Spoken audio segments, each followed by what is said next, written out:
हिमेश जी ने क्या करा? कुछ भी नहीं करा, मैं तो कह रहा हूं। वो आज भी मेरी अगर मांग की बात करते तो मेरी मांग टनकपुर में जो सिटकुल की बात माननीय मुख्यमंत्री जी ने कही थी, तो वो चमचों का क्या काम है बताइए। अभी जो विधानसभा सीट है, खरकवाल जी भी है, खरकवाल जी भी चुपचाप ही है, कहीं दिखते नहीं है। सभी को नमस्कार, मैं कमल, आप देख रहे हैं धार पार। आज हमारे साथ मौजूद हैं टनकपुर से दीपचंद पाठक जी, साथ ही इस विशेष बातचीत पर हमारे साथ गिरीश जी मौजूद हैं। बहुत बहुत स्वागत है पाठक जी आपका धार पार में। बहुत धन्यवाद, नमस्कार। मैं धार पार जो ये चैनल है, जो एक धारा प्रवाह से बह रहा है और हमारे पहाड़ की, ये समझ लीजिए कि हमारी भावनाओं से जुड़ा हुआ आप लोगों ने नाम भी दिया और वो काम भी कर रहे हैं, और हमारे क्षेत्र के विकास में भी कहीं ना कहीं धार पार साबित हो रहा है। कहीं रोड ब्लॉक हो रही है, आप लोगों ने डाला तो मैंने देखा कि वहाँ जेसीबी पहुँच गई तुरंत। इतना तो नेता लोग और अधिकारी भी नहीं करवा पाते हैं। तो कहीं ना कहीं आज एक सजग प्रहरी के रूप में आपका चैनल काम कर रहा है, तो मैं आप लोगों का चैनल का भी धन्यवाद दूंगा। चैनल के जो सब लोग मुझे सुनेंगे, अभी जो आप सबके साथ साक्षात्कार होना है मेरा, उस जो लोग भी सुनेंगे उन लोगों को भी मेरा बहुत बहुत प्रणाम है, और धार पार के सभी दर्शकों को भी मेरा बहुत बहुत प्रणाम है। आप लोगों को भी मेरा प्रणाम है। आप यहाँ पर आए, आपका स्वागत और अभिनंदन। धन्यवाद। पाठक जी, सबसे पहले जो है हमारे दर्शक यही जानना चाहेंगे, आप कब से बीजेपी में जुड़े और वहाँ रहते हुए आपने किन किन जिम्मेदारियों का निर्वहन किया? भाई साहब, मैं भारतीय जनता पार्टी का कार्यकर्ता तो मैं प्रत्यक्ष रूप से 2007 में बना, लेकिन 1992 में जब हम कक्षा 4 में पढ़ते थे शिशु मंदिर में, तब से हम संघ के शाखा के स्वयंसेवक के बाद अपने विभिन्न दायित्वों में एबीवीपी में काम किया, हिंदू जागरण मंच में काम किया। उसके बाद 2002 का जो चुनाव हुआ, जिस चुनाव को हयातदार ने चुनाव को लड़ा था, उस चुनाव में एक बूथ के अध्यक्ष की बहुत बड़ी जिम्मेवारी मुझे मिली थी, और किसी कारणवश हम लोग वो चुनाव लूज कर गए। उसके बाद विपक्ष में भारतीय जनता पार्टी रही, और उसके बाद 2007 में प्रत्यक्ष रूप से ऐसा विचार किया हमारे संगठन ने और सभी लोगों ने, और मुझे युवा मोर्चा में जिला उपाध्यक्ष का दायित्व मिला। उसका निर्वहन मैंने अपने पूरे तन्मयता से करा। सही करा, गलत किया, उसका आकलन तो पार्टी ने किया होगा। उसके बाद मुझे जिला महामंत्री भारतीय जनता पार्टी में बनाया गया। उसके बाद मेरे को जिम्मेवारी 2014 में जब 13 में जब आदरणीय प्रधानमंत्री के लिए मोदी जी का नाम तय हुआ, तो 1 लाख लोगों ने परिवार छोड़ने का निर्णय लिया, तो उसमें मैं भी था। पूर्णकालिक के रूप में हम लोगों ने, मेरे को नैनीताल जो संगठन की दृष्टि से जिला था, उस जिले की जिम्मेवारी मिली, और वहाँ पर पूरे 1 वर्ष से मैंने वहाँ पर रह के अपना 1 महीने 2 महीने में अपने घर भी आते थे। तो वहाँ पर हमने काम किया और अच्छा परिणाम हुआ। उसके बाद भारतीय जनता पार्टी ने, क्योंकि बहुत स्पीड से मैं बना था उपाध्यक्ष फिर महामंत्री, तो कोई अन्य दायित्व होता नहीं, अन्य कार्यकर्ताओं की भी बारी आनी चाहिए, उनको भी अवसर मिलना चाहिए। पुनः मुझे महामंत्री बनाया जा रहा था, लेकिन मैंने संगठन से कहा कि भाई किसी अन्य कार्यकर्ता को इसका अवसर मिलना चाहिए।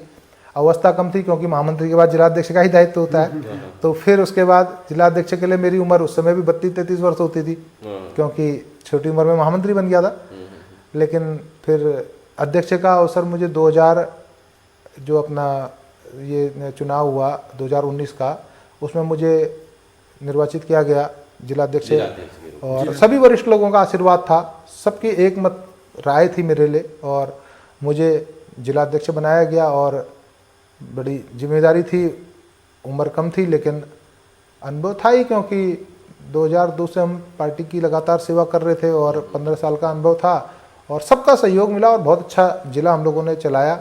और उस जिलाध्यक्ष बनने तक की जो कहानी रही, उसमें बहुत उतार चढ़ाव आए। एक पंचायत चुनाव हुआ यहाँ पर बहुत चर्चित, और उसमें हमारी पिस्टल तक लगाई गई। अच्छा कि भाई आगे बढ़ेगा गोली मार देंगे, क्योंकि मेरे को टनकपुर से वहाँ जाना था। Law and order, ADG law and order आए, तो बहुत संघर्ष किया हमने विपक्ष के रूप में। ऐसा नहीं कि हमने दायित्व लेके हम घर बैठ गए, हमने बहुत संघर्ष किया, और जन जन तक हम लोगों ने जाके, हमने हवाई नहीं, कोई फेसबुक या राजनीति नहीं करी। और पार्टी के साथ जब तक पार्टी में हमने त्यागपत्र नहीं दिया, हमने पूरी ईमानदारी के साथ भारतीय जनता पार्टी में काम किया। और अगर हमारे किसी कार्य पे भी अगर कोई भी आज भी अगर कोई एक उंगली भी उठा दे, कोई कह दे, कोई स्टोन क्रेशर कह दे कि हमसे कोई वसूली दीपक पाठक ने करी, कोई अधिकारी कह दे कि हमारे यहाँ बॉन्ड बनाने के लिए हमारे पे दबाव डाला गया, कोई जनता हमसे कह दे कि भाई अगर हमें किसी भी प्रकार से प्रताड़ित किया गया, आज आप सब लोग देख रहे हैं, सुनने में आ रहा है आप लोगों को कि क्या क्या चल रहा है, आप लोग फील्ड में है, किसी की टिप्पणी मैं नहीं करना चाहता हूँ। कभी हमने पार्टी के खिलाफ काम नहीं किया। आज तक पार्टी ने कभी भी मुझे कोई एक भी बार ये नहीं कहा कि भाई आप लोगों ने ये गलत काम किया, और बहुत काम किया। उसके बाद बंगाल मुझे पार्टी ने भेजा 2 बार, मैं 2 बार चुनाव लड़ाने के लिए वहाँ गया। चुनाव लड़ाने के लिए क्या कहूँ, चुनाव में सहयोग करने के लिए मुझे भेजा गया।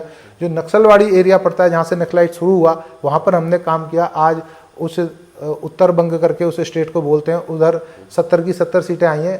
राजेंद्र भंडारी जी हमारे जो भारतीय जनता पार्टी के पहले महामंत्री रहे, उनके नेतृत्व में हम लोग गए थे वहाँ। आदरणीय शिवप्रकाश जी जो आज राष्ट्रीय सह संगठन महामंत्री हैं, उनके नेतृत्व में हम लोगों ने वहाँ पर काम किया, उनके मार्गदर्शन में काम किया। आदरणीय अमित शाह जी राष्ट्रीय अध्यक्ष थे, उनका खुद नक्सलवाड़ी में भोजन हुआ था, हम लोग सब साथ में थे वहाँ पर। तो बहुत लंबे समय कार्य किया।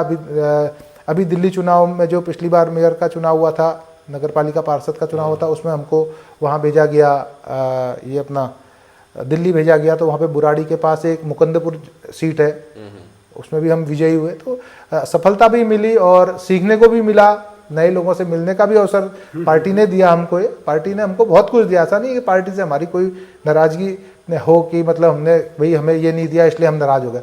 हम पार्टी में अगर यहाँ पे नाराज हुए हैं तो बहुत सारे ऐसे रीजन रहे हैं, बहुत सारे। अच्छा पाठक जी, बहुत से लोग जानना चाहते हैं, इतने वर्षों से लगातार आपने जो है भाजपा पार्टी के लिए काम किया और समर्पित जो है एक कार्यकर्ता रहे, उसके बावजूद आखिर ऐसा क्या हुआ कि आपको ये इस्तीफे का फैसला लेना पड़ा?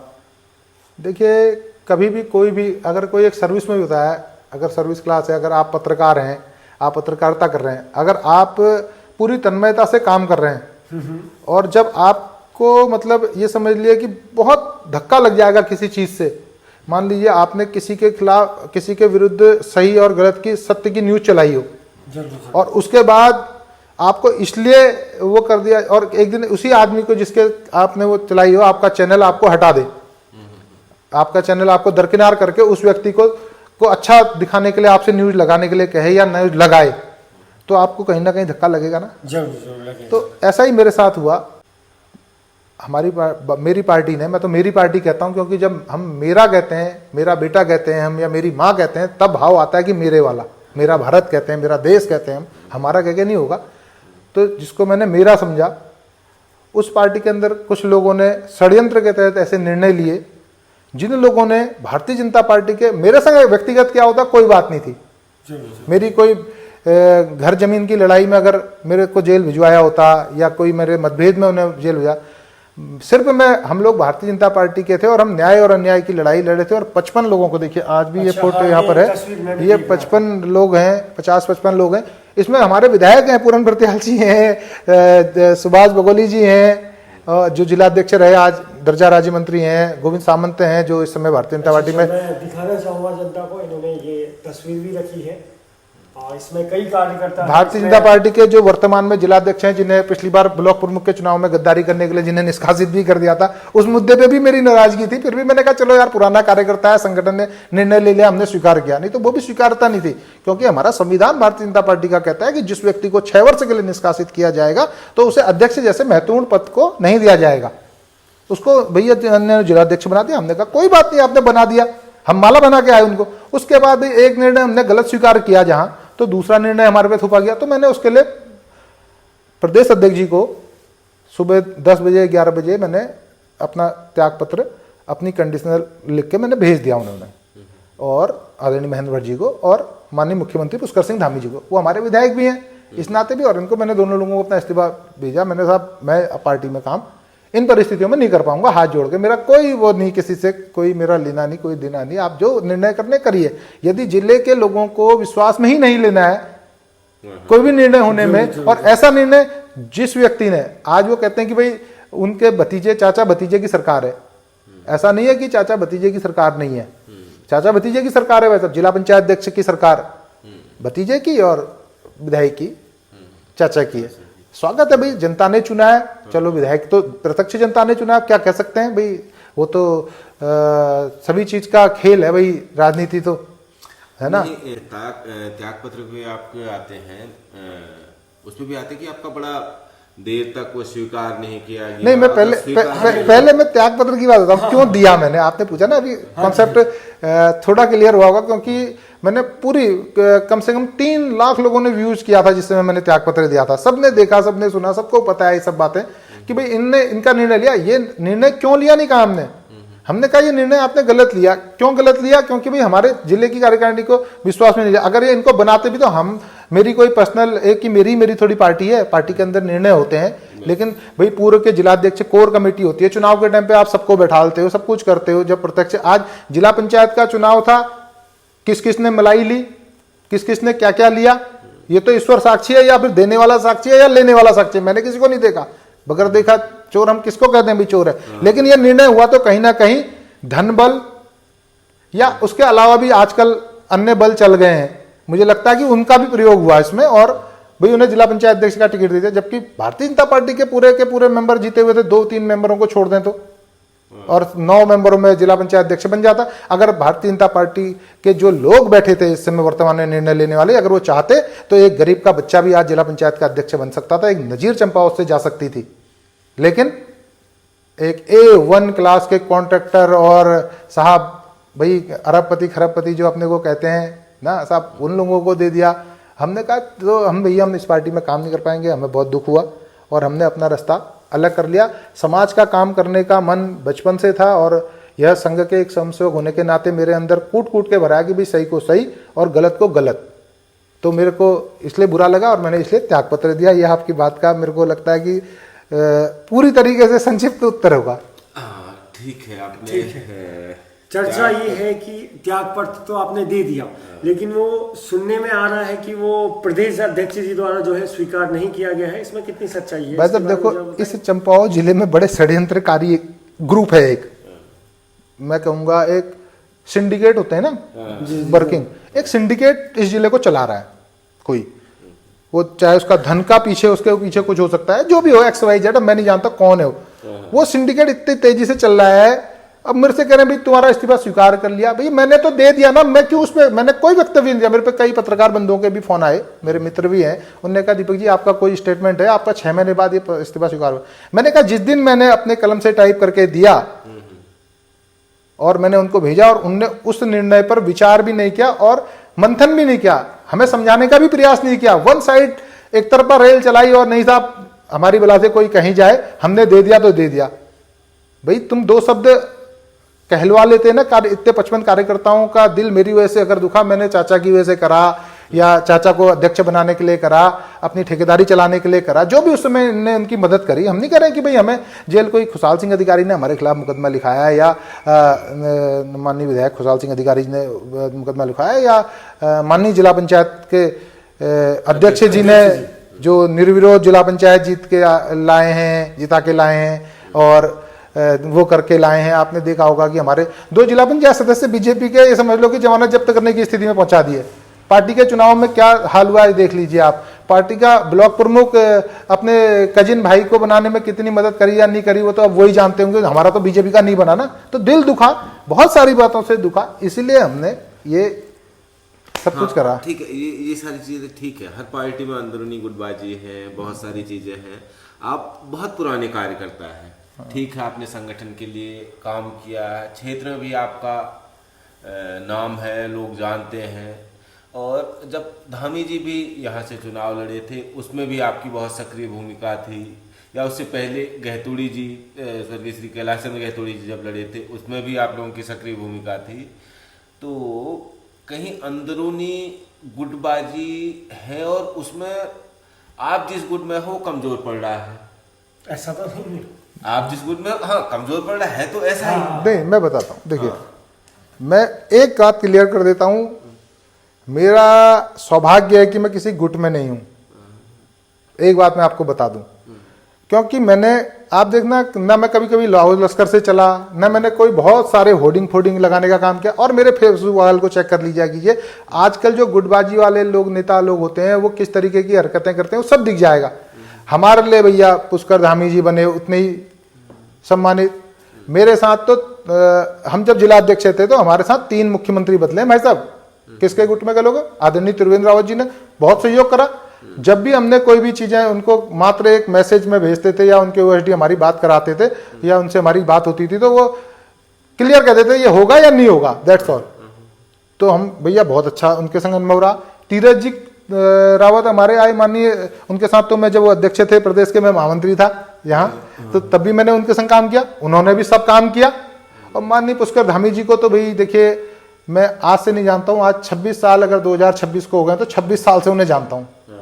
उनने 26 साल से हमारा संघर्ष देखा है। आप पूछ लीजिएगा कभी, आप तो पत्रकार हैं उनसे पूछ सकते हैं, पूछिएगा।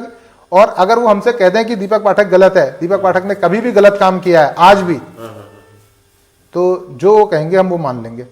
लेकिन जब इन परिस्थितियों में हम किसी गुट में नहीं रहे, भाई त्रिवेंद्र जी भाई साहब थे, हमारे को पूछ लीजिए आप कभी भी त्रिवेंद्र जी से, तीरथ जी से पूछ लीजिए, कभी किसी गुट में नहीं रहे, क्योंकि मैं तो संघ का स्वयंसेवक हूं भाई साहब। मेरा लक्ष्य तो भारत माता की जय कहना है। भारत सर्वोपरि है मेरे लिए, तो देश सर्वोपरि है मेरे लिए, संगठन तो द्वितीय है।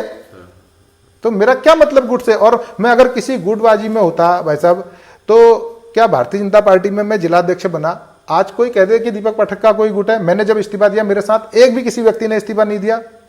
अगर मैं गुट में होता क्या इस्तीफा नहीं देते? ये प्रमाण है।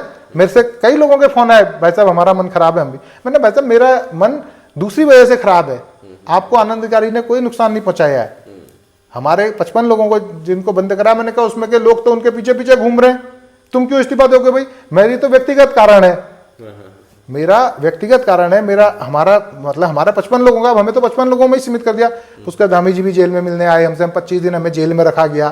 क्या था भाई साहब? बलुआ था, आंदोलन में 25 दिन जेल लगा जाता है। एक विधायक को जेल, हमारे परिवारजनों को हमसे मिलने नहीं दी क्या? अच्छा 25 दिन जेल भेज दिया। इसमें एक बात ये समझिए ना, तो बताओ मैं इस्तीफा नहीं दूंगा, क्या करूंगा? और मेरा गुट कोई कह दे मुझसे, जब मैं जिलाध्यक्ष बना, पूरन फटियाल जी आज हैं, आदरणीय कैलाश जी बेचारे चले गए, वो भी मेरे पक्ष में नहीं थे और ये भी मेरे पक्ष में नहीं थे आदरणीय कैलाश जी, क्योंकि पुरंदा ने कहा कि यार मैंने तो सुभाष बघेली जी के लिए कह दिया दीपक, लेकिन तेरा नाम आएगा मैं विरोध नहीं करूंगा।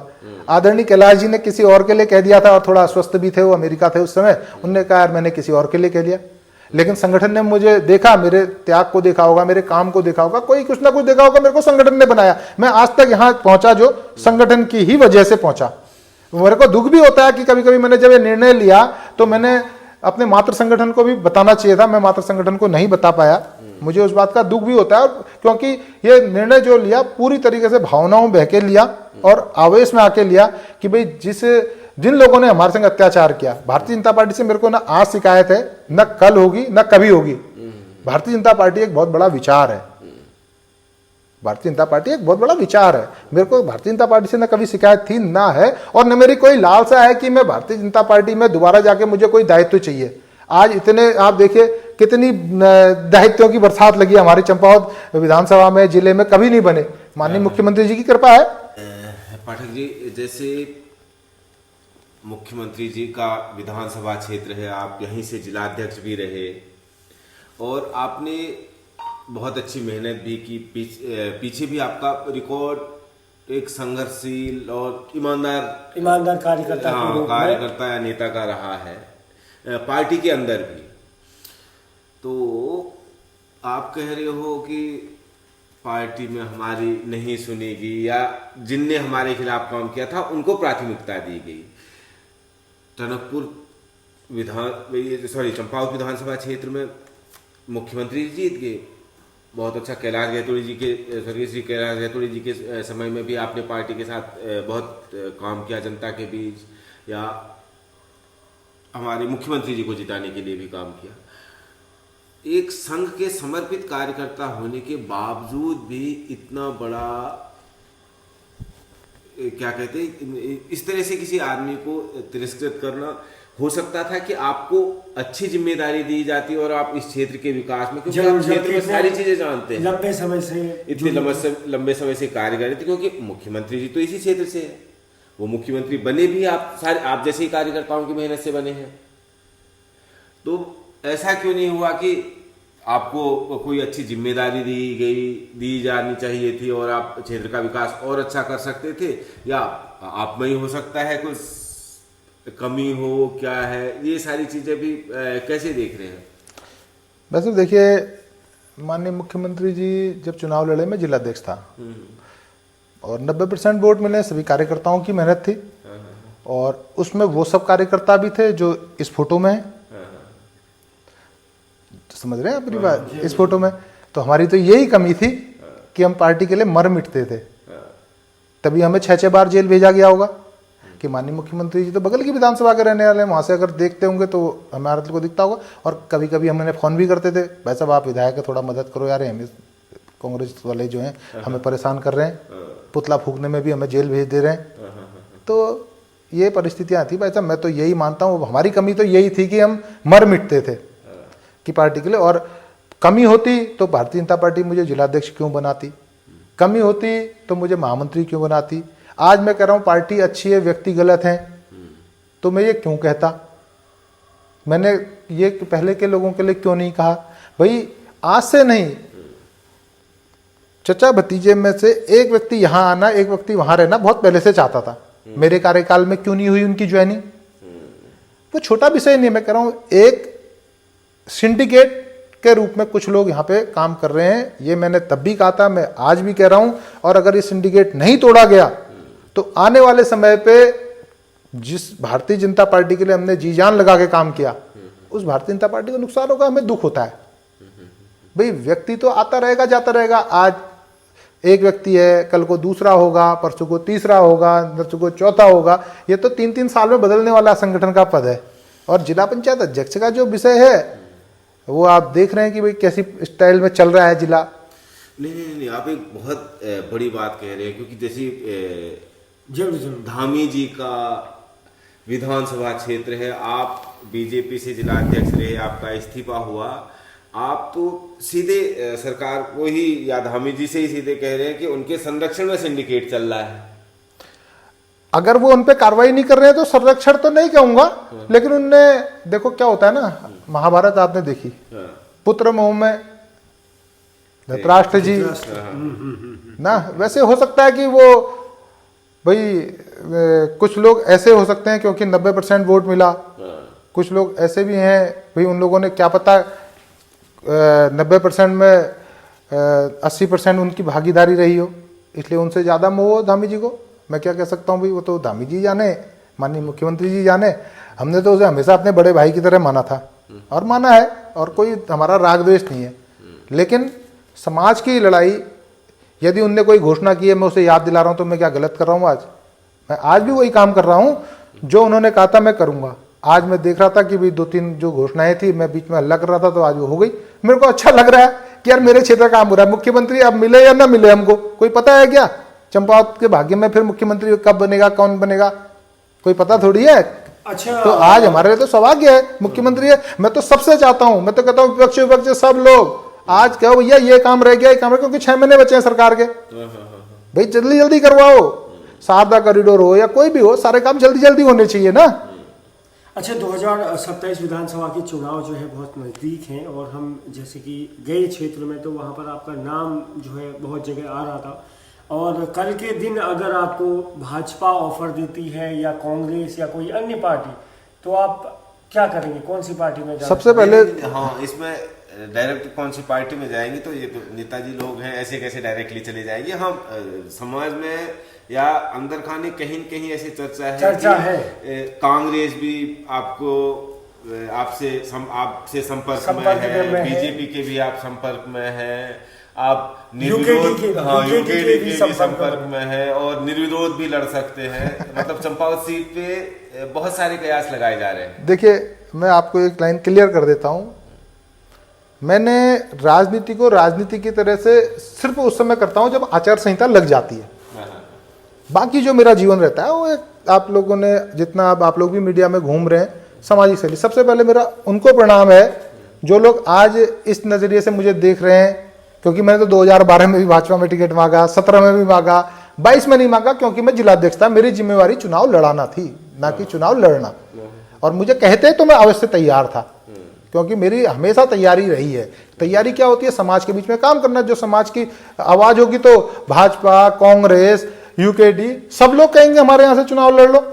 मेरे से क्या, किसी से भी कहेंगे वो तो, अगर जिसके प्रति समाज का रुख अच्छा होगा वो कहेंगे। मेरा किसी से अभी संपर्क नहीं है, भारतीय जनता पार्टी से भी मेरा संपर्क नहीं है आज की तारीख में, मैं आपको सही बात बताऊं।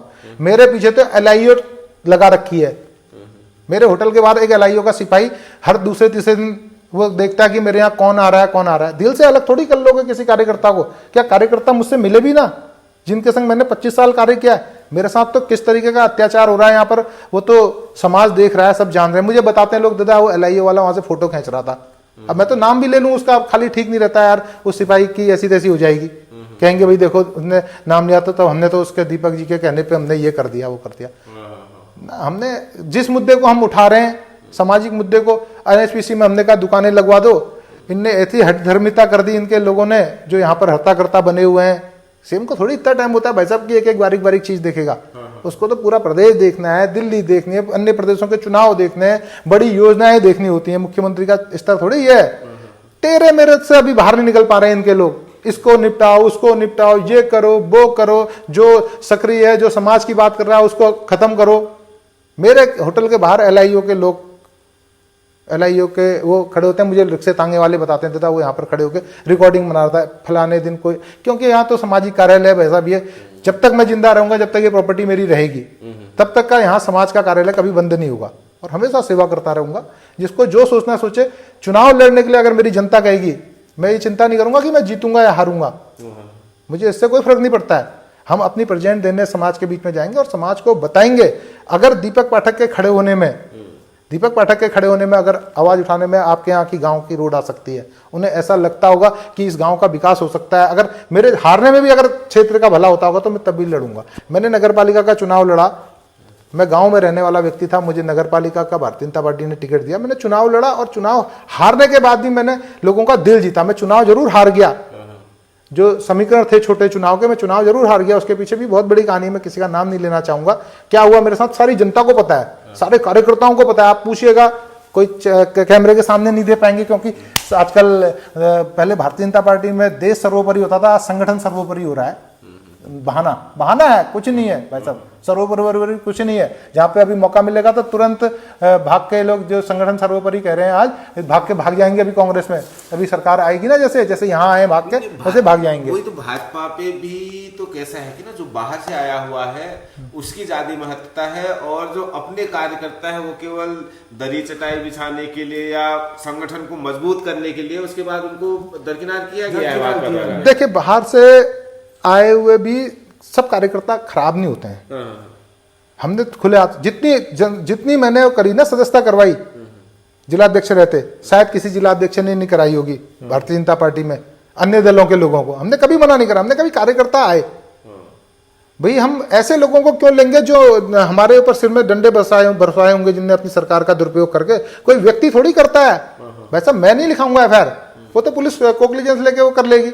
अगर नहीं करना होगा तो कुछ नहीं होगा। आपस में दो लोगों की लड़ाई हो जाती है, थाने में बैठा के राजीनामा होता है, तो उसमें जेल ही थोड़ी भेजा जाता है। ये तो खाली कहने की बातें होती हैं, कुछ नहीं है भाई साहब। कोई बाहर का नहीं है, कोई अंदर का नहीं है, कोई पार्टी नहीं है, कुछ नहीं है। मैं बता रहा हूं आपको, आज ये स्तर हो चुका है राजनीति का। कम से कम आप देख रहे होंगे कि राजनीति का स्तर हो सकता है। कोई दल नहीं, कुछ नहीं है भाई साहब। आज आदमी यहाँ है, आज वहां है, आज यहाँ है, आज वहां है। जिसका जहां लाभ हो रहा है वो वहां चले जा रहा है। देख ही रहे हैं आप, चंपावत में प्रत्यक्ष उदाहरण है। लड़ाई इस बात की है। और पता है सम्मान भी किसका है? जो दूसरी पार्टी से आ रहा है, जो खूब धनबली है, पैसे वाला है, बड़ा ठेकेदार है, जिसके पास सारे संसाधन है, एक्स्ट्रा सर्विस देने की वो है। एक्स्ट्रा सर्विस भी एक नया शब्द चला है ना आज राजनीति में। अच्छा। जिन लोगों के पास ऐसी सुविधाएं हैं उन लोगों की पूछ है। छोटा कार्यकर्ता कांग्रेस का यहाँ आ जाए, कोई पूछ नहीं है ज्यादा। वो बेचारा जैसा यहाँ का सामान्य वैसा है, वो दड़ी बेचारा राम राम कर रहा है, चले जा रहा है ना। या भाजपा का कार्यकर्ता दूसरी जगह चले जा रहा है, वो सामान्य कार्यकर्ता चाहे यहाँ रहे चाहे वहां रहे, वो बेचारा सामान्य ही रह जाता है। या तो उसके बाद बहुत बड़ा वोट बैंक हो तो भाई विधायक का टिकट, आपने देखा होगा बहुत सारे टिकट शाम को भाजपा ज्वाइन हुई, भाजपा से टिकट मिल गया कांग्रेस में, कांग्रेस वालों में कांग्रेस ज्वाइन हुई, उनको टिकट मिल गए। बहुत सारे उदाहरण है देश के अंदर। हाँ, राजनीति में पैसा तो कोई कितनी ही ईमानदारी की बात करे, उसका सिंह धामी मुख्यमंत्री माननीय मुख्यमंत्री जी का होता है कि बहुत ईमानदार है, ये है वो है। हम उन्हीं के क्षेत्र में हैं, उन्हीं की विधानसभा में है, उन्हीं की जिला पंचायत में भी हम देख रहे हैं कि क्या क्या हो रहा है। आप तो संगठन में भी रहे, अंदर भी रहे, उसके बाद भी इतने सारे मतलब इल्जाम हैं। और दूसरी चीज ये है कि चंपावत से अभी जो विधानसभा सीट है, खरकवाल जी भी है, खरकवाल जी भी चुपचाप ही है, कहीं दिखते नहीं है, मैनेज हो गए हैं, मैनेज हो गए हैं या क्या है वो तो अब उनका इंटरव्यू लीजिएगा, वो बताएंगे। तो ये क्या है, पैसे का? देखो, या आम कार्यकर्ता? मैं ये नहीं कह रहा हूं कि पैसा या भ्रष्टाचार पे मैं इस पे बात नहीं कर रहा हूं। मैं इसलिए बात नहीं कर रहा हूं क्योंकि मैं कभी सरकार का प्रत्यक्ष अंग नहीं रहा, ना मैं कभी विधायक रहा, ना मैं ग्राम प्रधान रहा, मतलब मैं किसी भी सरकार का, चाहे पंचायत की, मैं किसी का प्रत्यक्ष अंग नहीं रहा, तो मुझे नहीं पता है। और मेरा जो कार्यकाल रहा, आप किसी भी स्टोन क्रेशर वाले से पूछ लेना कि भाई कभी किसी भी पार्टी के लिए भी कोई सहयोग के लिए अगर हमने किसी से अपेक्षा करी हो, तो कोई एग्जीक्यूटिव इंजीनियर कह दे, कोई कार्यकर्ता कह दे दीपक पाठक ने अपना कोई बॉन्ड बनवाया हो, अपने किसी व्यक्ति विशेष के लिए कुछ करा हो, हमने कभी इस लाइन पे हम लोग नहीं गए, क्योंकि हम समाज का काम, मेरे पास जो भी आता है मैं उससे कहता हूं मेरे से काम के लिए कहना, जो आपका काम है, ये बॉन्ड ये वो, आज आप सुन रहे होंगे भाई कैसा वातावरण है, वो आप सब देख रहे होंगे, शायद माननीय मुख्यमंत्री जी को पता है या नहीं है, आज किस तरीके की बातें इस चंपावत के अंदर चल रही हैं कि भाई कौन कौन से, एक जीएसटी तो है ही है, उसके अलावा पता नहीं कितनी जीएसटी और चल रही है। जैसे कि इतना कुछ चल रहा है और जो है क्षेत्र की जनता को आप पर भरोसा है, आप इनकी समस्याओं का समाधान कैसे करेंगे भविष्य में? आपके पास अगर कुछ समस्या लेकर आते हैं, जब इतनी वो चल रही है पार्टी में, पुराने कार्यकर्ताओं को ऐसे ही दरकिनार किया जा रहा है, समर्पित कार्यकर्ताओं को, तो किस हिसाब से फेस करेंगे आप अगर कोई आम जनता आपसे कुछ समस्याएं लेकर आए? देखो, मेरे पास जो भी लोग आते हैं, अगर विषय बहुत गंभीर होता है तो मैं सबसे पहले मुख्यमंत्री कार्यालय भेजता हूँ, क्योंकि भाई जिम्मेवारी किसको दी गई है? मुख्यमंत्री जी को। यहाँ की जनता ने किसको चुना है? मुख्यमंत्री जी को। हम भी उसमें एक कारण थे, क्योंकि हम जिलाध्यक्ष थे, हमने हाथ जोड़ के वोट मांगे थे। हम तो एक पोस्टमैन की भूमिका निभा सकते हैं। एक कार्यकर्ता या एक समाज सेवी व्यक्ति क्या कर सकता है? हम ज्ञापन देते हैं, अगर कोई बड़ा विषय होता है। मैंने यूजीसी का विषय आया, मैंने यूजीसी पे ज्ञापन दिया, और बहन अंकिता का विषय आया, हमने उस पर भी कहा भाई सांच को क्या आंच होनी चाहिए, सीबीआई जांच। मैंने ये फेसबुक पे लिखा, आप आज भी देख लीजिए, मैं तब भी कह रहा हूं, आज भी कह रहा हूं, चाहे मैं गलत हूं तो गलत हूं भाई साहब, न्याय मिलना चाहिए, चाहे वो किसी की सरकार रही हो। आप कह रहे थे कि गुटबाजी के शिकार भी हो सकता है मैं इन चीजों का शिकार हुआ हूं, क्योंकि मैंने जो भी बात कही, चाहे सरकार को बुरी लगी हो, लेकिन सरकार के लिए लॉन्ग टर्म में वो अच्छी है, इसीलिए मैंने कही, और हमारे समाज का विश्वास न टूटे, इसलिए मैं हमेशा कहता था। अब उसके अलावा जो भी जैसे जो समझे, मैं क्या कह सकता हूँ उस विषय में। चर्चा ये है, चर्चा हमने ये भी सुनी कि आप जो है 27 के लिए यहाँ से चंपावत विधानसभा से जो है कांग्रेस से तैयारी कर रहे हैं। देखो वैसे मैं कांग्रेस से, मेरे किसी भी पदाधिकारी से आज तक का कोई वार्तालाप नहीं हुआ है। हाँ, मुझे कांग्रेस के जो जमीनी कार्यकर्ता हैं उन लोगों ने कहा दादा अगर आप कांग्रेस में आ जाओ। मैंने यार 25 साल मैंने कहा जिस पार्टी को मैंने खून पसीने से सींचा, मैं उस पार्टी को कैसे वो करके 25 साल जिसको मैंने वो सींचा, उसके खिलाफ मैं किसी दूसरे दल को कैसे चुनाव लड़ा सकता हूं। हाँ, रही बात अगर जनता कहेगी तो हो सकता है कि भाई जनता कहेगी तो जो जनता कहेगी मैं वो करूंगा, क्योंकि मैंने तो 2012 में भी दावेदारी करी। खुद पुष्कर धामी जी जानते हैं, माननीय मुख्यमंत्री जी, कि भाई मैं 2012 में भी दावेदार था, जब ये भी दावेदार थे। दिल्ली टिकट के लिए जब हम लोग जाते थे तो अपना बायोडाटा देने, तो ये भी हमें मिलते थे, वहां हम भी इन्हें मिलते थे। सामान्य ये भी एक कार्यकर्ता थे, ऐसा नहीं है कोई बहुत बड़ा इतिहास नहीं है भाई साहब। तो और 17 में भी हम दावेदार थे, भाई समाचार पत्रों में आता ही था, ये भी पढ़ते ही होंगे, और उन्हें भी पता है। उन्होंने 10 बार सार्वजनिक क्षेत्र में कहा कि दीपक पाठक एक बहुत मेहनती कार्यकर्ता है, हमारा एक समर्पित कार्यकर्ता है।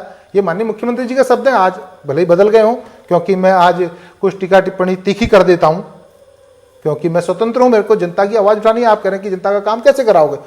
ऐसे ही करा सकते हैं भाई साहब। भाई पहले सामान्य रूप से अधिकारी से बात करते हैं, अगर वो नहीं करता है तो भाई उसके बाद हम उसको सोशल मीडिया पे डालते हैं कि भाई ये होना चाहिए, नहीं होना चाहिए ये काम। भाई अगर आज नहीं होगा तो कब होगा? मैं लिखता हूं अभी नहीं तो कभी नहीं। मैं कहता हूं जय हो, जन जन में भय हो, ऐसी सरकार थोड़ी चाहिए। जन जन में मैं कह रहा हूं जय हो लिख रहे हैं, काम करा के दिखा देना वो जय हो लिखने वाले। उनके पास आदमी जाता है, एक म्यूचुअल ट्रांसफर अगर किसी टनकपुर वाले का होता है तो उसके लिए भी वो 10 जगह वो सर पटकता है, लेकिन उसका म्यूचुअल ट्रांसफर नहीं होता। अगर मान लीजिए हमारी कोई बहन चंपावत जिले की है और पौड़ी गढ़वाल में उसकी ड्यूटी है, और पौड़ी गढ़वाल की बहन मान लो यहाँ है, अगर वो म्यूचुअल ट्रांसफर के लिए पेपर लगा रहे हैं तो उसके लिए भी इन लोगों के पास सिफारिश लगाने जाता है, इस मुख्यमंत्री कार्यालय में जाके इन लोगों से कहता है, हाथ जोड़ता है, उसके बाद उनका काम नहीं होता है। आज ये बात मैंने कह दी, क्या पता उस बेचारे का भला हो जाए, क्योंकि ऐसे 10 केस तो होंगे नहीं, 2-4 ही केस होंगे। इनको कौन कराएगा भाई साहब? ये हमारे विधायक लेवल पे काम होने वाले काम थे। आज माननीय मुख्यमंत्री जी की, मैं कहता हूं चमचे, कहता हूं ना, मैं एक शब्द बोलता हूं चमचे। अब मैं नाम उजागर नहीं करता हूं उन लोगों के, उनको खुद पता लग जाता है कि हम चमचे हैं। तो वो चमचों का क्या काम है बताइए भाई? आप कह रहे हैं आज जो बाहर दल से लोग आए उन लोगों को तवज्जो दी जा रही है। भाई तवज्जो तो मिलेगी जब भाई यहाँ का कार्यकर्ता काम नहीं करा पाएगा, और जो व्यक्ति देहरादून में डेरा डाल के बैठे रहेगा, ठेकेदारी करेगा, भाई तो वो तो करा भी सकता है ना, सटर बटर करके। भारतीय जनता पार्टी के कार्यकर्ता का तो वैसे भी स्वभाव नहीं रहा है कभी भी गड़बड़। ठीक है, बीजेपी में कार्यकर्ता नाराज तो हैं, काफी कार्यकर्ता नाराज हैं, और भी विधानसभाओं में काफी, वो तो हमेशा एक पक्ष रहता है। हाँ, नाराज हैं। तो यहाँ पे कांग्रेस कुछ चुनौती में है या हिमेश जी मैनेज हो गए हैं? देखिए वो तो माननीय पूर्व विधायक हिमेश जी बता पाएंगे, क्योंकि भाई मैं तो हमेशा लिखता हूं कि भाई 10 साल उनको इस देवतुल्य जनता, ये देवभूमि है हमारी, गोलजू की भूमि है, माँ पूर्णागिरी की भूमि है, बाबा ब्यांदुरा की भूमि है, अपने गुरु गोरखनाथ जी की भूमि है। तो वैसा उनको यहाँ की जनता ने 10 साल आशीर्वाद दिया। एक बार दिया, उन्होंने कहा साहब छोटा था, गलती हो गई, जबकि कई चीज़ें थी। उसके बाद फिर उन्होंने कहा गलती हो गई साहब, फिर यहाँ के लोगों ने चुना। 10 साल उन्हें तनख्वाह मिली, जो भी मिलती होगी। किसकी वजह से मिली? यहाँ की जनता की वजह से मिली। उसके बाद उन्हें अब जीवन भर पेंशन मिलेगी। बड़ा चर्चा चलती है आजकल भाई, हमारे शिक्षा के बंधु हैं जो, उन लोगों को नहीं मिल रही है, अग्निवीरों को नहीं मिल रही है, लेकिन इनको मिल रही है। वैसे तो कायदे में नैतिकता के आधार पर नेताओं ने खुद ही छोड़ देनी चाहिए। मैं तो ये जानता हूं कि नेताओं ने खुद ही अपनी पेंशन छोड़ देनी चाहिए नैतिकता के आधार पर, कि जब उनको नहीं मिल रही है तो इन्हें क्यों मिल रही है? या तो इनको भी एनपीएस दो, एनपीएस कहते हैं, क्या कहते हैं, न्यू पेंशन स्कीम जो भी है, या तो इनको भी। तो मैं भैया चाहे मेरे से, अब मैं किसी गुट में होता मैं शब्द कह लेता क्या? ये बताओ, मैं इस बात का भी ये प्रमाण हो गया, क्योंकि मैं सीधी सादी बात करता हूं। मैं सब नहीं मिलनी चाहिए पेंशन, किसी को नहीं मिलनी चाहिए। क्यों मिलनी है? तो इनको पेंशन भी मिली, तनख्वाह भी मिली। उसके बाद भी ये, अगर आप कह रहे हैं कि वो मैनेज हो गए, मैनेज तो हुए हैं या नहीं हुए, मैं नहीं कह सकता हूं, क्योंकि एक समाज में एक विषय होता है ना, जब कोई आदमी विभिन्न परिस्थितियों में भी हथियार डाल देता है कभी कभी, कि पता है उन्हें लग रहा होगा कि यार मैं सीएम के सामने जीत नहीं पाऊंगा, या मेरे 10 साल का कार्यकाल इतना खराब गया है, जनता कितनी बार मुझ पर विश्वास जताएगी दोबारा दोबारा। भाई एक बार धोखा हो गया, दूसरी बार धोखा हो गया। अब जब ये विधायक थे भाई साहब, ये समझ लो मुख्यमंत्री थे, उससे भी ज्यादा पावरफुल थे। ये आदरणीय हरीश रावत जी जो थे वो मुख्यमंत्री थे, और ये उनके बिल्कुल राइट, बिल्कुल वैसा माननीय हरीश रावत जी जो कह देते थे, जो ये कह देंगे वो हो जाएगा। रात्रि प्रवास तक का उन्होंने यहाँ पर किया, बनबसा में रहे। हम लोगों को इसलिए याद है कि क्योंकि हमें जेल में बंद कर दिया था, जब तक हरीश रावत जी यहाँ रहते थे हमें जेल में बंद करते थे। पाठक जी, जैसे कि यहाँ पे ठीक है, आप समाज के साथ काम कर रहे हैं और सारी चीज़ें कर रहे हैं। एक चीज़ और सुनने में आती है कि आपकी कुछ मांगे हैं पार्टी से या संगठन से, और आपकी उन मांग पे विचार किया जाए या उनको माना जाए तो आप फिर से भारतीय जनता पार्टी में लौट सकते हैं, या संगठन के साथ फिर से काम कर सकते हैं। ये भी कहीं सुनने में, ऐसी भी बातें सुनने में आ रही है। देखो, ऐसी भी आ रही थी कि भाजपा ही नहीं, अगर इनकी वो मांगे जो है, जो कोई भी किसी भी पार्टी से हो, वो पूरी कर दे। देखो, मांग करने का अधिकार जरूरी नहीं है कि मैं भारतीय जनता पार्टी में ही काम करूं या किसी अन्य दल में काम करूं उसके बाद मेरी मांग मानेंगे। मैं एक लोकतंत्र में जो हमारा अधिकार है, हम वोट देते हैं, सामान्य नागरिक का भी एक अधिकार है। अब वो बात तो बात की है, बहुत बड़ा विषय हो चुका है उस विषय को लेकर। तो अब पार्टी में काम करना नहीं करना वो बड़ा विषय है, वो तो अब सब कुछ जनता ने तय करना है। मैंने पहले ही कहा है, मेरा भविष्य अब जनता, चंपावत की जनता तय करेगी कि मैंने क्या करना है क्या नहीं करना है। अब बहुत बड़ी, बहुत आगे की बात होगी, बहुत दौरों की बातें मेरे बहुत शुभचिंतकों से हो चुकी है इन विषयों में, तो बहुत ज़्यादा वो नहीं है। चंपावत के लिए जिसमें भला होगा मैं वो काम करूँगा। आज भी मेरी, अगर मांग की बात करते तो मेरी मांग टनकपुर में जो सिटकुल की बात माननीय मुख्यमंत्री जी ने कही थी, मैं बार बार याद दिलाता हूँ कि टनकपुर में अगर एक सिटकुल खुल जाता तो मैं बता रहा हूँ आपको, हमारा जो धारचूला है उस सीमांत क्षेत्र से लेकर, जिस सीमांत क्षेत्र की बातें हम लोग करते रहते हैं भाषणों में, लच्छेदार पहाड़ की जवानी, पहाड़ का पानी कैसे रुकेगा। एक अगर यहाँ पर एक सिटकुल यहाँ पर खुल जाता, बहुत अच्छी ज़मीन है, कनेक्टिविटी जुड़ चुकी है, बड़ी रेल लाइन आ चुकी है, इतना बड़ा यहाँ पर वो बन रहा है, ड्राई पोर्ट बन रहा है जहाँ से नेपाल को जाएगा। क्या टनकपुर वाले सिर्फ देखने के लिए रहेंगे? पूर्णागिरी का मेला आएगा तो पूर्णागिरी चूका वाली रोड में रुकेगा साहब, वहाँ टैक्सियाँ पहुँचा दी। टनकपुर के किसी आदमी को कोई एक पैसे का लाभ नहीं था और उन यात्रियों को भी परेशानी होती है। सिटकुल की मांग हमारी है, पूर्णागिरी मेले का ठहराव की मांग हमारी टनकपुर में है, नरसिंह टांडा में मेडिकल कॉलेज की मांग हमारी है। इतनी सारी जमीन हमारे नरसिंह टांडा के स्थानीय लोगों ने दी होगी। आप लोग तो उसी क्षेत्र के प्रत्यक्ष वहाँ के वो हैं। और मैंने इस जब चंपावत में मैं जिलाध्यक्ष रहा, महामंत्री रहा, उसके अलावा भी मेरा घूमने का शौक रहता है। अगर आप ही आ गए दिल्ली से, आपने कहा दीपक जी चलो पार्टी तक हुआते हैं, तो मैं चले जाता हूँ किसी के साथ भी, और शाम को आ जाएंगे, शाम को आ जाएंगे। तो ऐसे जाते रहता हूँ, सारे क्षेत्र का वो है मुझे, ऐसा नहीं है। तो क्या नरसिंह टांडा में मेडिकल कॉलेज नहीं खुलना चाहिए? भाई ठीक है, बहुत सारी चीजें बन रही है, कोई एहसान नहीं कर रहे हैं। अगर साइंस सिटी बन रही है, शारदा कॉरिडोर करें। शारदा कॉरिडोर के नाम पे कितना क्या हो रहा है, कितना क्या हो रहा है, मैं नहीं कहना चाहता हूँ उन चीजों को, क्योंकि कुछ हम तो कह रहे हैं नथिंग देन समथिंग बेटर, कुछ नहीं से कुछ तो अच्छा हो रहा है हमारे लिए।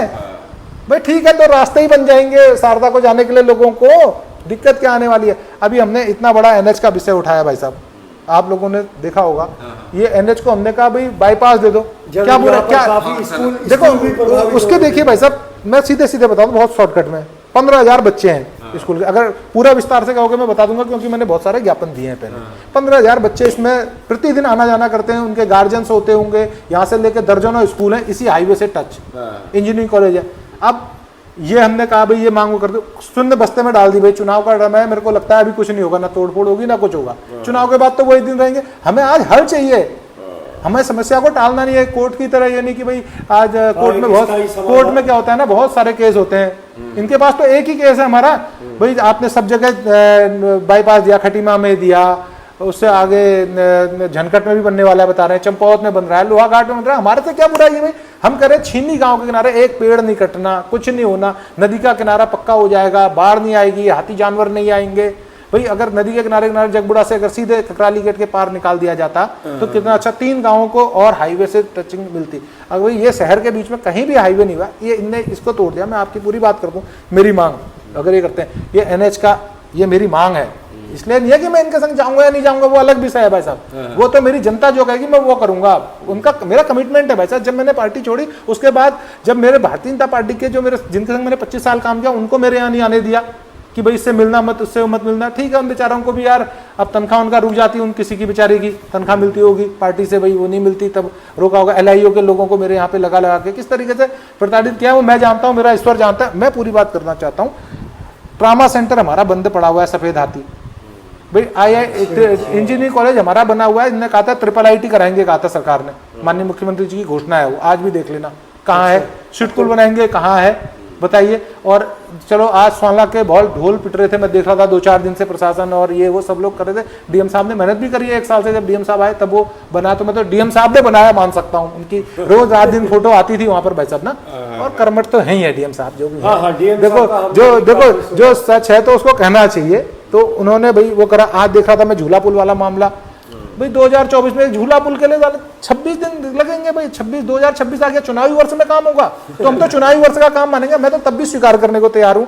मैंने कहा भाई आप ये करा दीजिए, और यहाँ पर हमारा इधर से वहाँ जाके उधर से फ्लाईओवर, इस तरीके से टनकपुर शहर बच जाए। थोड़ा सा शहर है, यहाँ अतिक्रमण, रेलवे के भाई साहब कोई आदमी बोलने वाला नहीं था।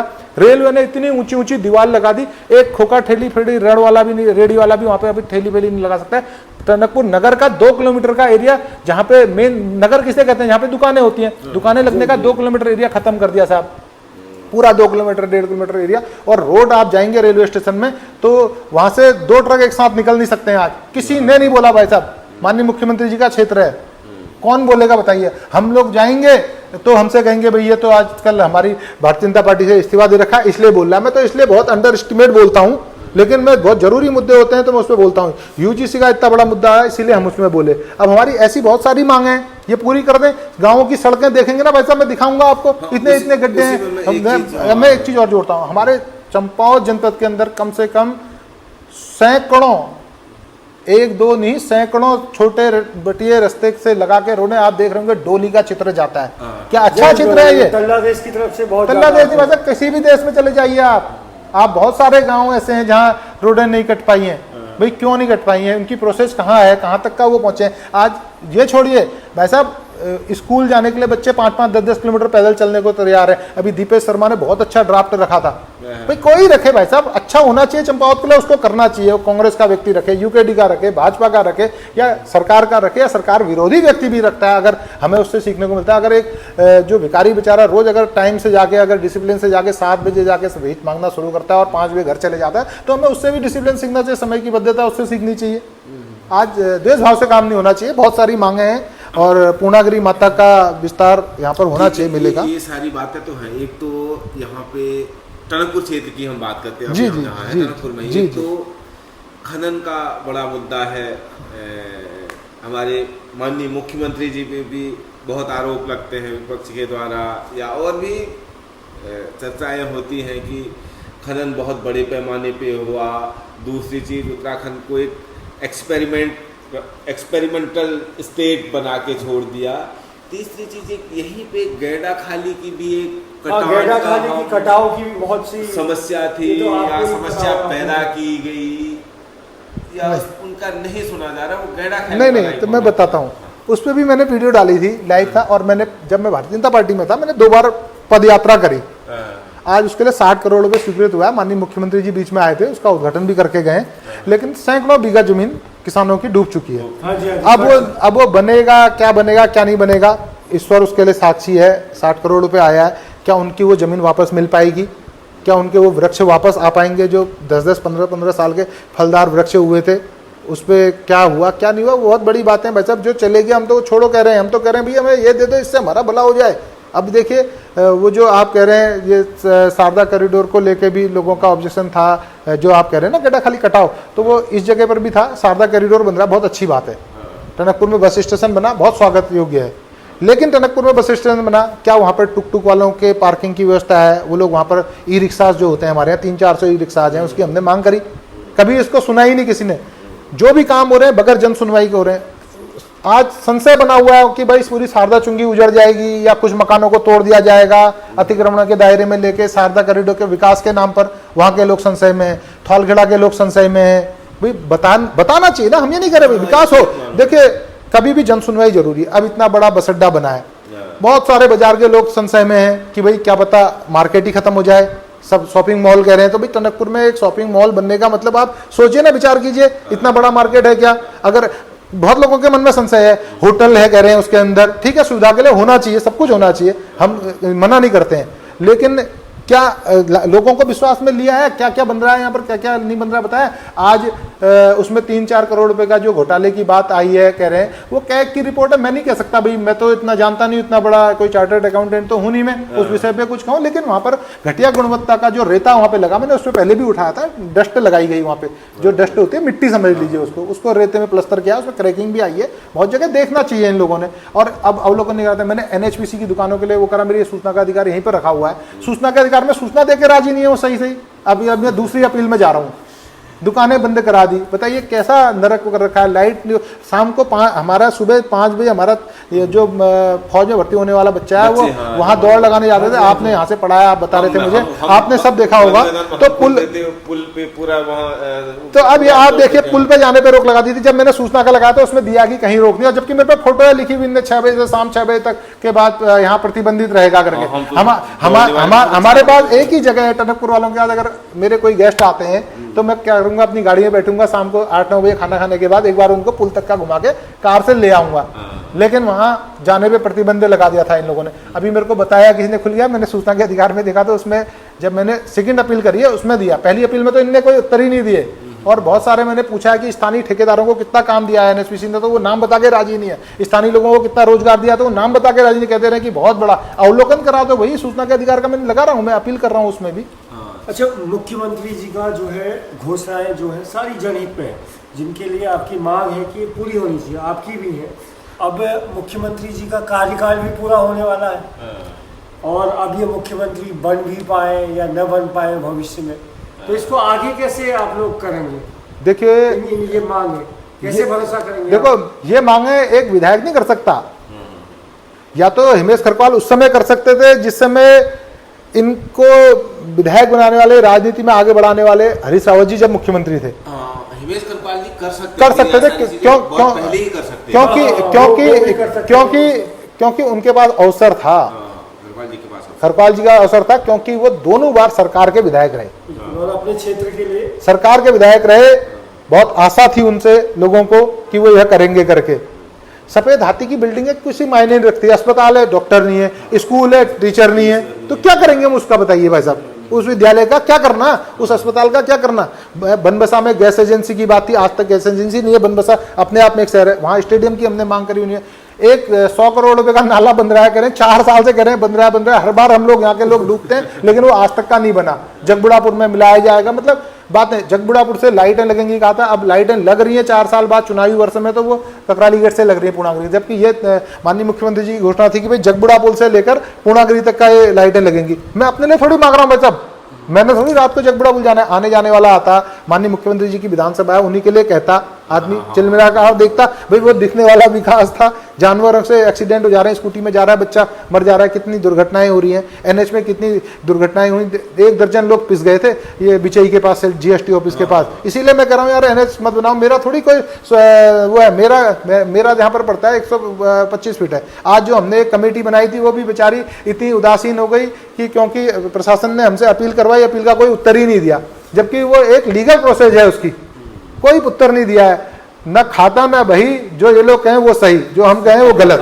That's all. ठीक है, इसको एक दूसरी तरीके से भी देखा जा रहा है, जैसे एडवर्टीजमेंट्स में तो या जहाँ पे भी है धामी जी बहुत धाकड़ दिख रहे हैं एडवर्टीजमेंट में। और वो सुना भी कि उत्तराखंड जैसे छोटे से राज्य में 1000 करोड़ का एडवर्टीजमेंट हो गया। देखो भाई साहब ना, अब वो ये एक हम बात में आ रहा हूँ, 1000 करोड़ का एडवर्टीजमेंट हो गया, बहुत सारी चीज़ें कि ग्राउंड में देख रहे हैं तो उस तरीके से काम नहीं है।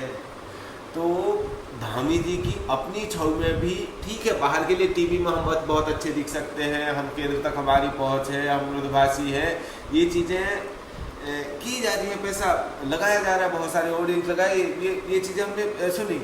तो वास्तव में जैसे हॉस्पिटल का ही मुद्दा है, हमारा बहुत अच्छा हॉस्पिटल यहाँ भी हो सकता था, चंपावत में भी हो सकता था। एक MRI मशीन आई है हमारे पास आज की डेट में, तो उसके पीछे बहुत धामी जी का बहुत धन्यवाद कहा जा रहा है, और दूसरे का भी, हर कोई एक दूसरे का धन्यवाद कर रहा है। जैसे कि हमने एम्स बना दिया एक छोटी सी मशीन लाने पे, और हम एडवर्टीजमेंट में 1000 करोड़ रुपये 100 करोड़ रुपये खर्च कर दे रहे हैं, और फिर बाद में सारी चीज़ें खरीद फरोख्त मैनेज करने पे, इन सारी चीज़ों पे ये सारी चीज़ें बाहर आ रही है। और विकास जो टीवी में दिख रहा है, जो अखबारों में दिख रहा है, जो एडवर्टीजमेंट में दिख रहा है, धरातल में वैसा विकास नहीं दिख रहा है।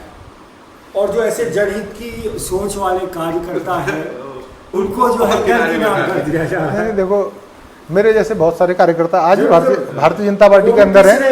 देखो अब वो पिछड़े होते तो मेरी तरह घर बैठ जाते, कहीं ना कहीं उनका मान सम्मान कम हो सकता है लेकिन ख़त्म नहीं हो सकता है। और वो लोग अपनी बात अपने, मेरा स्टाइल थोड़ा सा एग्रेसिव रहा है, बचपन से ही रहा है, आज से नहीं रहा है, तो मैं थोड़ा एग्रेसिव होकर कह लेता हूँ इन बातों को, वो लोग कुछ शालीनता से कह रहे होंगे।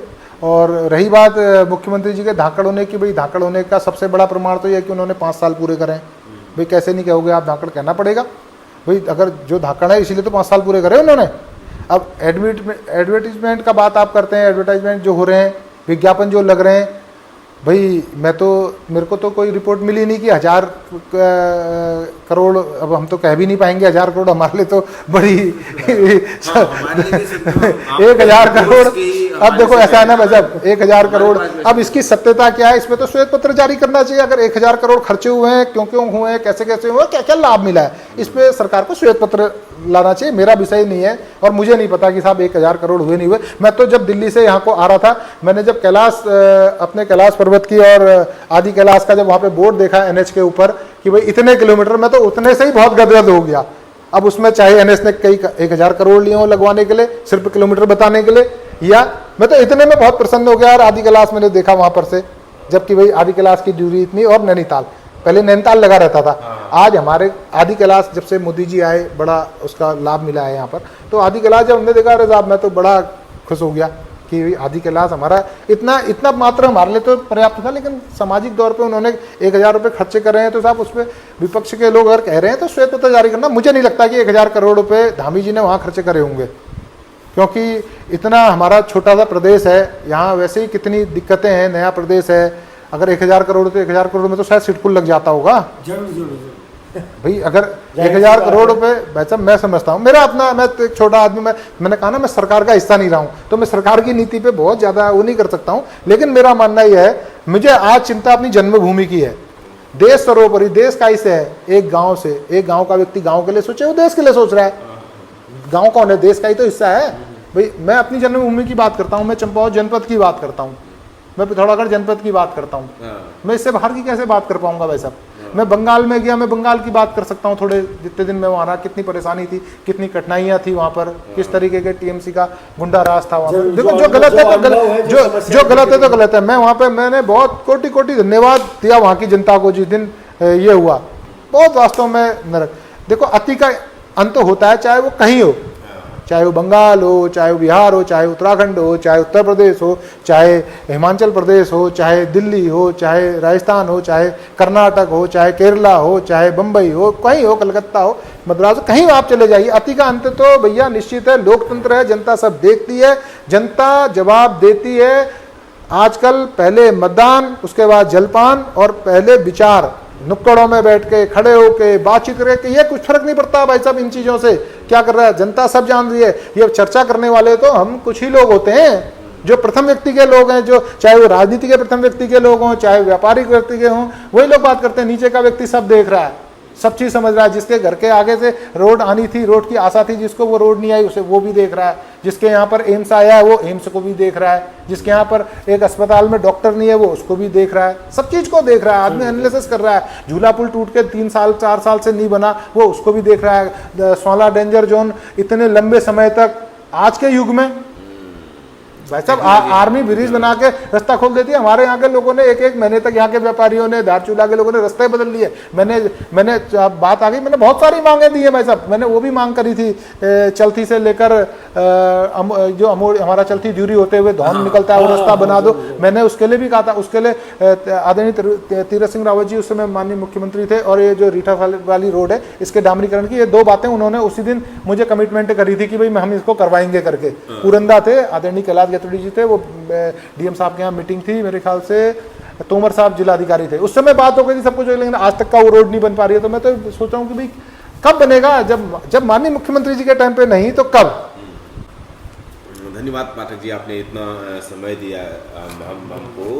एक लास्ट में हम एक बात और इसको कंक्लूड करना चाहते हैं। हम बात तो आपसे कितनी भी लंबी कर लें, आप कई मुद्दे हैं, बहुत सारे मुद्दों की आपको जानकारी भी है, क्योंकि आप जमीन से जुड़े कार्यकर्ता रहे, क्षेत्र में सक्रिय भी रहे और क्षेत्र के मुद्दों को जानते भी। हम किसी भी चीज़ पे आपसे बोलेंगे तो आप बिना कुछ देखे सोचे उसके बारे में बोल सकते हैं। ऐसी जगह नहीं होगी कि जहां आप जानते हैं। आप पाठक जी को पार्टी छोड़ देना या उनका इस्तीफा स्वीकार कर लेना, ऐसे कार्यकर्ता को कहीं न कहीं पार्टी को भी नुकसान तो उठाना ही पड़ेगा, बीजेपी भारतीय जनता पार्टी को।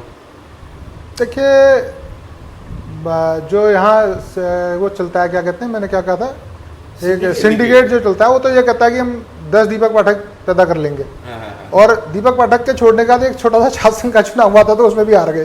तो 10 दीपक पाठक पैदा कर देंगे कह रहे थे, लेकिन वो बेचारे, चलो वो तो उनका वो है। मैं तो भाई अपनी देवतुल्य जनता से प्रणाम करूंगा, और जो वो कहेंगे वो मुझे मेरे नंबर पे कॉल करके भी दे सकते हैं। बहुत लोग मुझे सुझाव दे रहे हैं कि आपको चुनाव लड़ना चाहिए, या आपको चुनाव नहीं लड़ना चाहिए, या आपको फलाने को समर्थन कर देना चाहिए, या आपको फलाने को समर्थन कर देना चाहिए। तो ये सब चीज़ें तो अब चुनावी समय में होंगी, लेकिन मैं उन लोगों को प्रणाम करता हूँ। आप लोगों ने भी बताया कि भाई बहुत लोगों ने मेरे लिए अच्छा सकारात्मक बोला है, और मेरे को शुभकामनाएं आप लोगों के माध्यम से। और लगातार मुझे फ़ोन करते हैं, मेरे मैसेंजर में, मेरे फेसबुक में, और कहीं भी मुझे अगर वो संपर्क करेंगे तो मैं एक संकलन करूंगा, और जो राय सर्वोपरि होगी उस पर मैं काम करूंगा। आपके चैनल के माध्यम से मैं कर रहा हूँ, अभी तक मैंने नहीं कहा था क्योंकि कुछ परिस्थितियाँ ऐसी थी घर की हमारी, वो भी अब सही हो गई हैं। तो अब उस परिस्थिति से मैं थोड़ा बाहर निकल गया हूँ। तो निश्चित रूप से मैं आप लोगों का बहुत बहुत धन्यवाद देता हूँ। आप लोगों ने ये मंच मुझे दिया कि मेरी बात को सुन लिया, नहीं तो आज तो भाई मेरे तो अगर कोई मेरे आ भी रहा है तो नहीं हो कैमरा लगा के देख लिए भाई दीपक पाठक क्या है, दीपक पाठक क्या हुआ है, तो कुछ नहीं होता, करो समाज का काम कर दो, जो अच्छा करेगा मैं तो उसके साथ हूँ। इस बार जहाँ हमारी जनता कहेगी, इस बार हमने विचार तो बहुत बड़ा एक कर रखा है कि भाई हमने या तो भाई हमारे यहाँ क्षेत्र में काम होंगे तो हम क्षेत्र में जो काम होंगे तो भाई काम के साथ चलेंगे। अगर हमारे को फिर ठगा जाएगा, हमें सिटकुल नहीं मिलेगा, हमारा ट्रिपल आईटी नहीं बनेगा, हमारे पूर्णागिरी के पुल नहीं बनेंगे, हम घोषणाओं पे विश्वास नहीं करेंगे, अब हम काम पे विश्वास करेंगे जो धरातल पे दिखेगा। अब वादे नहीं, इरादे चाहिए। 6 महीने बचे हैं। माननीय मुख्यमंत्री से मेरा तो हाथ जोड़कर निवेदन है, मेरी तो उन्हें क्या जरूरत है, खैर मैं तो एक छोटा सा कार्यकर्ता हूँ, 90% वोटों से जीतने वाले के लिए क्या भैया मेरे पे क्या 10, 20, 50 वोट होंगे, मैं तो अपने घर बैठ जाऊँगा वो करके, भाई लोकतंत्र का पर्व है, अपना वोट दे के आ जाऊँगा, और क्या हो सकता है भाई, इससे ज़्यादा क्या हो सकता है। लेकिन भारतीय जनता पार्टी की सरकार है, लोगों की अपेक्षाएं हैं और अपेक्षाओं में खरा उतरना भी चाहिए। और आज जो काम नहीं होगा वो कभी नहीं होगा, क्योंकि मुख्यमंत्री अब हमें कब मिलेगा कब नहीं मिलेगा हम नहीं कह सकते, है ना भाई साहब। मुख्यमंत्री मिलना ये सौभाग्य है भाई साहब, वो तो खटीमा का दुर्भाग्य था, इसलिए हमारा सौभाग्य हो गया, हमारा बता रहा हूँ मैं भाई साहब। लेकिन और उत्तराखंड ही एक ऐसा प्रदेश है जहां मुख्यमंत्री आज तक कोई जीते नहीं। एक बात मैं ये कहते हुए पूरी कर रहा हूं, क्यों नहीं जीते, अपेक्षाएं होती हैं बड़ी, और सौभाग्य मानता है आदमी, तो फिर भाई जब सौभाग्य नहीं मिल पाता है जनता को, भाई देखिए अब यहाँ जितने भी काम हो रहे हैं सब बाहर के लोग आके कर रहे हैं, यहाँ के लोगों को कोई रोजगार नहीं मिला। शारदा कॉरिडोर बन रहा है, 300 करोड़ का बने, 3000 करोड़ का बने, यहाँ का तो एक लेबर भी नहीं लगाया, वहां मुंशी भी नहीं रख रहे हैं, एक ट्रक भी बाहर के लगाए थे, बीच में अल्लाह गुल्ला करा, फेसबुक में लिखा, लड़कों ने विरोध करा, तो तब उनने गाड़ियां लगाई यहाँ की। इतना बड़ा ये बन गया 250 करोड़ का, 265 करोड़ का। बता दो यहाँ के किसी आदमी को कोई रोजगार दिया हो तो रोजगार चाहिए, भूख है पेट में लोगों के भाई साहब। हमारी तो 45-46 साल उम्र हो गई, कट जाएगी ऐसे ही 10-20 साल और ना। तो कहने का मतलब यह है कि मेरा तो आप लोगों के माध्यम से भी निवेदन है, पहले भी मैंने करा जरूर कि भाई माननीय मुख्यमंत्री जी इस क्षेत्र के लिए आप कर रहे हैं, ऐसा नहीं है कि नहीं किया है, लेकिन किया तो विधायकों ने भी, भाई विधायकों ने भी किया, वो सर्वश्रेष्ठ नहीं था तभी तो विधायक हारे, भाई हारे भी तो वही लोग जो जीते। भाई अस्पताल भाई पहले विधायक हिमेश करपाल जी थे, भाई अस्पताल किसके टाइम पे आता, तहसील किसके टाइम पे आता, उत्तराखंड बनाता हो तो बनना ही था। हिमेश जी ने क्या करा, कुछ भी नहीं करा, मैं तो कह रहा हूँ, वो कहते हैं मैंने ये करा, मैंने वो करा, कुछ नहीं करा भाई साहब उनने। अगर वो करते ना तो आज सिटकुल स्थापित होता है यहाँ।